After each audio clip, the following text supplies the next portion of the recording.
विचारधारा political ideology पर चर्चा करेंगे। राजनीतिक विचार राजनीतिक पर्यावरण के अंग हैं। ये उस पर्यावरण के परिणाम हैं, उनमें घटनाओं के दबाव से परिवर्तन आता है और ये राजनीतिक परिवर्तन के लिए भूमि तैयार करते हैं। Alan R Ball. राजनीतिक विचारधारा का उदय व्यक्ति और समाज के बारे में जब से दार्शनिकों ने सोचा या विचार करना शुरू हुआ, तब से विचार या विचारधारा की शुरुआत हुई। पश्चिम में प्लेटो तथा अरस्तु और भारत में मनु तथा कौटिल्य आदि दार्शनिक व उनकी रचनाओं को विचार या विचारधारा का जनक माना जाता है। मध्य युग में राजनीतिक विचारधारा चर्च और राज्य के बीच सार्वभौम शक्ति पर अधिकार जमाने के संघर्ष में लीन रही। सेंट ऑगस्टाइन, सिसरो, एक्विनास की विचारधाराओं में भी इस तथ्य को देखा जाता है। आधुनिक युग में मैकियावेली पहले राजनीतिक दार्शनिक हैं जिन्होंने राजनीति को धर्म से पृथक कर धर्मनिरपेक्ष विचारों को स्थापित किया। होब्स ने निरंकुश संप्रभुता के सिद्धांत, लॉक ने सीमित संप्रभुता और रूसो ने लोक प्रभुता के सिद्धांत का प्रतिपादन किया। विचारधारा का युग फ्रांस की राज्य क्रांति से शुरू होता है। इसने ही समानता, स्वतंत्रता, भ्रातृत्व, राष्ट्रवाद व लोकतंत्र के संदेश दिए। अमेरिकी स्वतंत्रता की घोषणा ने सभी व्यक्तियों की समानता और उनके अहस्तांतरणीय अदेय अधिकारों की घोषणा की। अब हम देखेंगे राजनीतिक विचारधारा का अर्थ या परिभाषा। विचारधारा शब्द का सर्वप्रथम प्रयोग फ्रांसीसी लेखक डेस्टर्टी ट्रेसी ने 23 मई 1793 को किया था।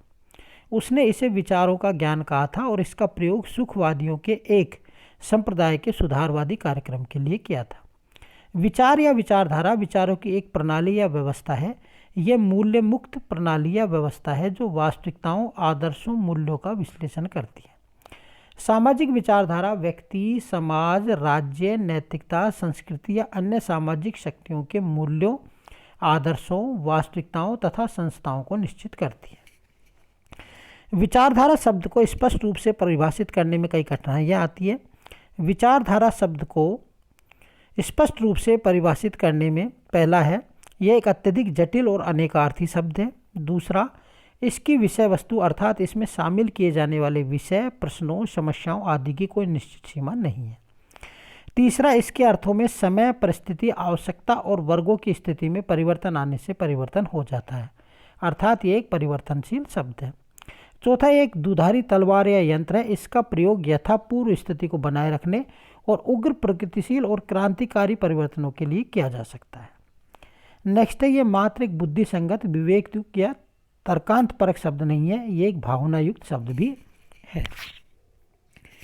आइए अब देखते हैं विचारधारा की कुछ प्रमुख परिभाषाएं। पहला, कॉर्नफोर्थ के अनुसार एक विचारधारा सदा अपने जीवन के लिए एक निश्चित उत्पादन व्यवस्था पर आश्रित, निश्चित सामाजिक संबंधों, निश्चित इच्छाओं तथा उद्देश्यों से निश्चित काम करने वाले और निश्चित स्थिति में रहने वाले निश्चित लोगों की विचारधारा होती है। कार्ल जे फ्रेडरिक कहते हैं कि राजनीतिक विचारधारा मौजूदा राजनीतिक संरचनाओं और संबंधों के परिवर्तन या उनकी रक्षा से संबंधित विचारों का पुंज है। एलन बॉल कहते हैं कि जब राजनीतिक विचार स्पष्ट, संबद्ध और व्यवस्थित रूप ग्रहण कर लेते हैं तो उन्हें राजनीतिक विचारधारा कहा जाता है। रॉबर्ट इस्बेक कहते हैं कि विचारधारा विश्व में कारण और परिणाम के व्यवहारिक सिद्धांत और मानव स्वभाव की व्याख्या है। डेलियन इंगरसोल कहते हैं कि प्रत्येक विचारधारा में यथास्थिति या का मूल्यांकन एवं भावी दृष्टिकोण अंतर्निहित होता है। भविष्य को सदा वर्तमान एवं भूत से अच्छा बताया जाता है। अब हम देखेंगे कि राजनीतिक विचारधारा की प्रकृति या लक्षण। सबसे पहला इसमें सामाजिक वातावरण व चेतना की उपज। विचारधारा या विचार शून्य में पैदा नहीं होते हैं, ये सामाजिक वातावरण के साथ अंतःक्रिया का परिणाम होती है। व्यक्ति एक विवेकशील प्राणी ही नहीं, यह एक भावनात्मक प्राणी भी है। जब समाज में घटित होने वाली कोई घटना, परिस्थिति या समस्या उसके मस्तिष्क और हृदय को छू जाती है तो वह विचार या विचारधारा को पैदा कर देती है। यह विचार या विचारधारा समाज में प्रचलित राजनीतिक, आर्थिक या सामाजिक मूल्य का या तो समर्थन करने लगती है या उसमें सुधार या आमूल परिवर्तन की मांग करने लगती है। दूसरा है परिवर्तन और नियंत्रण का साधन। विचारधारा केवल परिवर्तन का साधन ही नहीं, वह नियंत्रण और अनुशासन का साधन भी होती है। नेक्स्ट है परस्पर विरोधी प्रकृति। कोई दो विचार या विचारधाराएं एक समान नहीं होती। उनमें विषय वस्तु की प्रकृति, जैसा कि व्यक्ति के स्वभाव और राज्य की प्रकृति, पद्धतियों और साधनों तथा आदर्श व्यवस्था के संकल्पनाओं के बारे में भिन्नता होती है। नेक्स्ट है इसमें वास्तविक उद्देश्य को छुपाने के आवरण। विचारधारा राष्ट्रों, विशेषकर महाशक्तियों के वास्तविक उद्देश्यों को छिपाने का एक अच्छा आवरण है।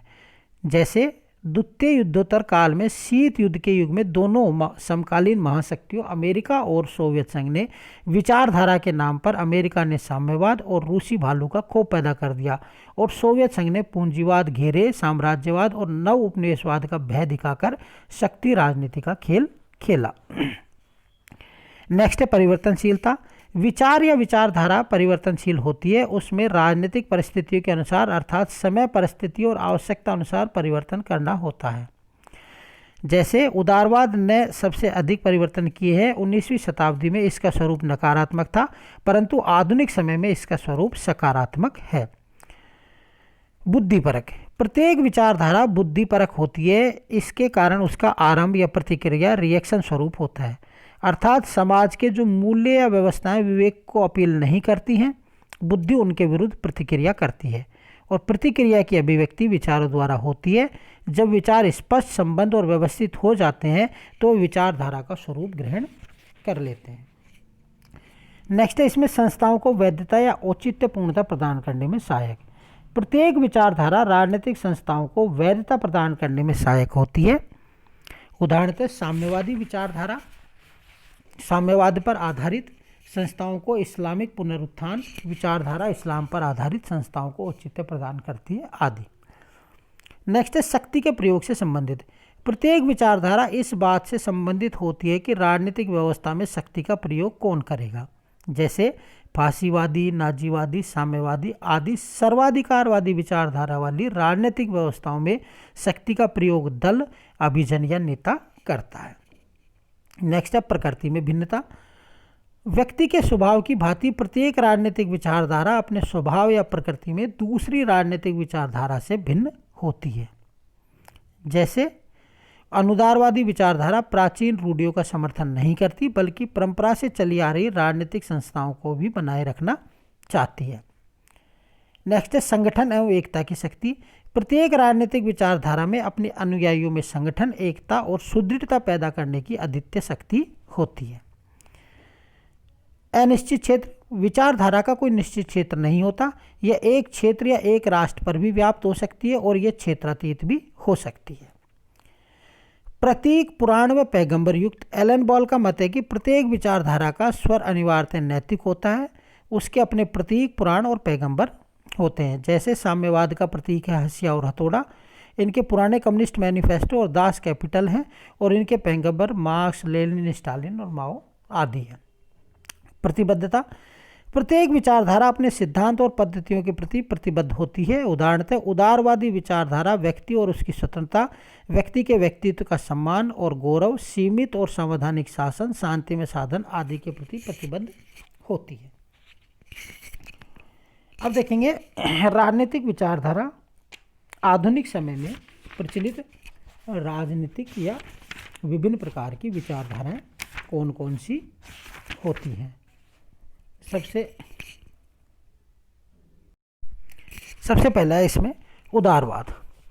उदारवादी विचारधारा वामपंथी व दक्षिणपंथी दोनों प्रकार की सर्वाधिकारवादी विचारधाराओं के विपरीत है। यह स्वतंत्रता, लोकतंत्र और मानव मूल्यों पर आधारित विचारधारा है। इसके मूल्य और मान्यताएं प्राय वही हैं जो लोकतंत्र की है, जैसा कि स्वतंत्रता, समानता और भ्रातृत्व, सहनशीलता, सीमित और नियंत्रित शासन, विधि का शासन, स्वतंत्र और निष्पक्ष न्यायालय, प्रतिनिधि शासन, निष्पक्ष व स्वतंत्र नियतकालीन चुनाव आदि। दूसरी है मार्क्सवाद। मार्क्सवाद दूसरी प्रमुख विचारधारा है। इसके प्रमुख प्रतिपादक कार्ल मार्क्स है। इसके मुख्य सिद्धांतों में द्वंद्वात्मक भौतिकवाद, आर्थिक निर्धारणवाद, इतिहास की भौतिक व्याख्या, अतिरिक्त मूल्य का सिद्धांत, वर्ग संघर्ष के सिद्धांत, सर्वहारा वर्ग का अधिनायकवाद तथा समाजवादी राज्य की स्थापना पर आधारित है। तीसरा है फांसीवाद। फांसीवाद का कोई घोषणा पत्र नहीं है, जैसा कि मार्क्सवाद साम्यवादियों का घोषणा पत्र कम्युनिस्ट मैनिफेस्टो है। इसके राजनीतिक सिद्धांतों और राजनीतिक दर्शन को अभिव्यक्त करने के लिए कोई प्रमाणित रचना नहीं है। जैसा कि प्लेटो के आदर्श राज्य को अभिव्यक्त करने के लिए रिपब्लिक और रूसो के विचारों को अभिव्यक्त करने के लिए सोशल कॉन्ट्रैक्ट है। फांसीवाद वस्तुतः औपचारिक सिद्धांतों और लोह और टीन की बेड़ियों मानता है। फांसीवाद प्रयोगात्मक और अनुभवमूलक है। फांसीवाद की काल्पनिक गाथा या मिथ। फांसीवाद की काल्पनिक गाथा या मिथ राज्य या राष्ट्र है, यही उसकी अंतिम नैतिक वास्तविकता है, यही उसके समाज का एक गौरव है। जैसा कि मुसोलिनी कहते हैं कि यह मिथ्या निष्ठा या विश्वास है, यह भागवावेश है, यह आवश्यक नहीं है कि यह वास्तविक रूप से विद्यमान होगी। दूसरा है ये लोकतंत्र विरोधी। फांसीवाद लोकतंत्र के सिद्धांतों को निर्बल मानकर उनका विरोध करता है। वह लोकतंत्र के स्वतंत्रता, समानता, भ्रातृत्व और लोक प्रभुता के सिद्धांतों के स्थान पर उत्तरदायी अनुशासन, शिष्ट वर्ग और योग्यता और सीढ़ी नुमा शासन पर निर्भर करता है। फांसीवादी लोकतंत्र और संसदीय प्रणाली दोनों में विश्वास नहीं करता। उसका कहना है कि लोकतंत्र लड़ाकू गुटों का गिरोह, वयस्क मताधिकार रूढ़िवादी प्रणाली, लोक प्रभुता संवैधानिक झूठ, संसद बातें करने वाली दुकान और सामूहिक अनुत्तरदायित्व की परिचायक है, बहुमत सफ़ेद धोखा है। फांसीवाद के नारे थे विश्वास करो, आज्ञा पालन करो, संघर्ष करो। मुसोलिनी सर्वदा ठीक है। फांसीवादी स्वतंत्रता, समानता और बंधुत्व के लोकतांत्रिक मूल्यों के स्थान पर दायित्व, अनुशासन और सीढ़ी नुमा के श्रेणीबद्ध संगठन के मूल्यों को स्थापित करता है। नेक्स्ट है इसमें शक्ति, हिंसा और युद्ध का पुजारी। फांसीवाद शक्ति, हिंसा और युद्ध में विश्वास करता है। उसका कहना है कि कौन इस बात से इनकार कर सकता है कि शक्तिशाली व्यक्ति अपने शत्रुओं को थप्पड़ मार दे और उन्हें पराजित करके स्वतंत्रता की सांस लेता है, अच्छा भोजन प्राप्त करता है तथा सुख की नींद लेता है। जातिवाद और साम्राज्यवाद में विश्वास। फांसीवादी समाज अपनी जाति और राष्ट्र का अन्य जातियों और राष्ट्रों से श्रेष्ठ मानता है। उसके लिए विश्व शांति कायरों का स्वप्न है, इसलिए उसकी विदेश नीति साम्राज्यवादी। मुसोलिनी का कहना है कि साम्राज्यवाद जीवन का सतत और अडिग नियम है। इटली का विस्तार उसने जीवन मरण का विषय है, उसका विस्तार अवश्य होना चाहिए या उसे नष्ट हो जाना चाहिए। विवेक विरोधी या अबुद्धिवादी। फांसीवादी विवेक के सिद्धांत को नहीं मानता। उसका मानना है कि व्यक्ति विवेक द्वारा नहीं बल्कि भावनाओं द्वारा उजाड़े जा सकते हैं, इसलिए वह अपने मिथक या मिथ को राष्ट्र, राज्य, जाति, नेता आदि का आविष्कार करता है। नेक्स्ट है सर्वसत्तावादी। फांसीवाद का दर्शन सर्वसत्तावादी है। जीवन का कोई क्षेत्र फांसीवादी राज्य के नियंत्रण से मुक्त नहीं है। राज्य की शक्ति निरपेक्ष, सर्वोपरि और अनुत्तरदायी है। अब हम देखेंगे विचारधारा के अंत का सिद्धांत। वर्तमान में ये देखा जाता है कि जो विचारधारा है the theory of the end of the ideology, यानी कि विचारधाराओं का अंत हो रहा है। विचारधारा के सिद्धांत के अंत का उदय। विचारधारा के अंत का सिद्धांत आधुनिक उदारवादी या पश्चिमी जगत की रचना है। उदारवाद एक लचीली विचारधारा है। सामाजिक और आर्थिक स्थितियों को बदले जाने पर वह अपने आप को बदल लेती है। मार्क्सवाद ने सामाजिक और आर्थिक स्थितियों को बदल दिया। इसने मजदूर वर्ग की क्रांति शक्ति को बढ़ा दिया है। विचारधारा के अंत के सिद्धांत के समर्थक हैं हेनरी किसिंगर, एस.एम. लम्पटेर, प्रोफेसर लोवेंथॉल, डेलियन बेल, जे.एम. राउसन और जे.के. गैल्ब्रेथ। अब हम देखेंगे विचारधारा के अंत के सिद्धांत के उद्देश्य। पहला है प्रचलित पूंजीवादी समाजों की आर्थिक और सामाजिक व्यवस्थाओं को बनाए रखना, अर्थात स्वतंत्रता के भविष्य को सुरक्षित रखना और स्वतंत्र समाज को बनाए रखना। गुण। पहला है औद्योगिक राज्य। इस सिद्धांत ने यह प्रचार किया कि समाजवाद और पूंजीवाद दोनों का उद्देश्य एक है, अर्थात दोनों आधुनिक या औद्योगिक समाज की स्थापना करना चाहते हैं। पूंजीवाद और समाजवाद का मिटता हुआ अंतर। इस सिद्धांत ने यह प्रचार किया कि तकनीकी और वैज्ञानिक विकास ने समाजवाद और पूंजीवाद के अंतर को कम कर दिया है और यह शीघ्र ही मिट जाएगा। इसका कहना है कि पूंजीवाद की प्रकृति या स्वरूप बदल गई है, वह पूंजीवाद के बाद के समाज में कदम रख चुका है। तीसरा है समाज सेवी या लोक कल्याणकारी राज्य। इस विचारधारा के समर्थक कहते हैं कि समाज में राज्य का स्वरूप परंपरागत उदारवादी समाज के समान नकारात्मक नहीं रहा। इसमें राज्य का आवश्यक बुराई नहीं समझा जाता। इसमें राज्य समाज सेवी और लोक कल्याणकारी राज्य बन गया है। इन समाजों में मिश्रित अर्थव्यवस्था को अपना लिया गया है और राज्य उत्तरोत्तर बढ़ते हुए करों की व्यवस्था और लोक कल्याणकारी नीतियों द्वारा लोगों को सामाजिक सेवाएं प्रदान करता है। समस्याओं की प्रकृति में परिवर्तन। इस सिद्धांत की मान्यता है कि समाजवादी और पूंजीवादी समाजों की समस्याएं वैचारिक या विचारधारा संबंधी नहीं रही हैं, वे तकनीकी, वैज्ञानिक और प्रशासनिक हैं। विचारधारा के अंत के सिद्धांत का मूल्यांकन या उसके पक्ष और विपक्ष में तर्क। पहला है पक्ष में तर्क। पहला है इसमें विदेश नीति में विचारधारा के संघर्ष का अंत। अमेरिका के भूतपूर्व विदेश सचिव हेनरी किसिंगर ने विचारधारा के अंत के सिद्धांत को व्यवहारिक रूप प्रदान किया। उन्होंने द्वितीय विश्वयुद्ध काल में सोवियत संघ और चीन के साथ अमेरिकी संबंधों को सुदृढ़ करने की कोशिश की। दूसरा है राजनीतिक दलों का मिटता हुआ वैचारिक अंतर। ये कहते हैं कि पश्चिमी देशों में विभिन्न राजनीतिक दलों में वैचारिक संघर्ष प्राय समाप्त हो गया है। उदाहरणतः अमेरिकी राजनीतिक दल भिन्न भिन्न लेबलों वाली समान शराब की बोतलें हैं। उनमें शासन के स्वरूप में कोई वैचारिक अंतर नहीं है। आर्थिक विकास जैसे मूल प्रश्न पर दोनों दलों में कोई अंतर दिखाई नहीं देता है। नेक्स्ट है शांतिपूर्ण सहअस्तित्व। समाजवादी देशों ने इस अवधारणा को क्रुश्चेव काल में ही स्वीकार कर लिया था। इसका अर्थ है कि समाजवादी देश पूंजीवाद या अन्य अलसंख्य राष्ट्रों के साथ युद्ध का विचार नहीं रखते, बल्कि शांतिपूर्ण निर्माण और रचनात्मक कार्यों में प्रतियोगिता करना चाहते हैं। विचारधाराओं के ढीले बंधन। इनका कहना है कि समाजवादी और पूंजीवाद दोनों विचारधाराओं के बंधन ढीले पड़ गए हैं। इन ढीले बंधनों के कारण पश्चिमी जगत ने ऐसे कार्यक्रमों और नीतियों को अपना लिया है जो वस्तुतः समाजवादी विचारधारा की थी, जैसे मिश्रित अर्थव्यवस्था और राज्य का समाजसेवी व लोक कल्याणकारी स्वरूप। विपक्ष में तर्क है मजदूर वर्ग के लिए विचारधारा की आवश्यकता। वर्ग विभाजित समाज में आर्थिक रूप से संपन्न वर्ग ही इस समाज में अधिमान्य स्थिति है और इसे बनाए रखना चाहता है, जो परिवर्तन विरोधी है और मजदूर वर्ग की क्रांति से भयभीत है। दूसरा है वैचारिक समझौता संभव नहीं। पूंजीवादी और समाजवादी औद्योगिक समाजों की औद्योगिक समस्याएं भले ही समान हों, लेकिन उनकी सामाजिक और आर्थिक व्यवस्था व उत्पादन में संबंधी अंतर होता है और औद्योगिक समाज में हुई प्रगति के लाभ समाज के सभी लोगों को समान रूप से प्राप्त नहीं हुए। शोषण कायम है। उन्नत पूंजीवादी देशों में मजदूर वर्ग को कुछ सुविधाएं भले ही प्राप्त हुई हैं और उनके सामान्य जीवन में सुधार आया है, परंतु सुविधाएं और सामान्य जीवन में सुधार स्वतः ही शोषण की प्रणाली जैसे किराए, ब्याज और लाभ की प्रणालियों को समाप्त नहीं कर पाए। वैचारिक संघर्ष कायम है। आधुनिक युग विचारधारा के अंत का नहीं, बल्कि विचारों या गहरे चिंतन का युग है। समाजवाद पर आधारित सामाजिक और आर्थिक व्यवस्थाओं में भी पूंजीवाद के अवशेष देखने को मिलते हैं। विचारधाराओं का अस्तित्व बना हुआ है। आधुनिक की दो प्रमुख विचारधाराएं हैं, उदारवाद और मार्क्सवाद, और इनकी संकल्पनाओं, आधारों, प्रणाली और साधनों में कोई सामंजस्य मेल नहीं है। एक का केंद्र बिंदु व्यक्ति और उसकी स्वतंत्रता है और दूसरे का समाज और समानता है। अब देखेंगे राजनीतिक विचारधारा का मूल्यांकन।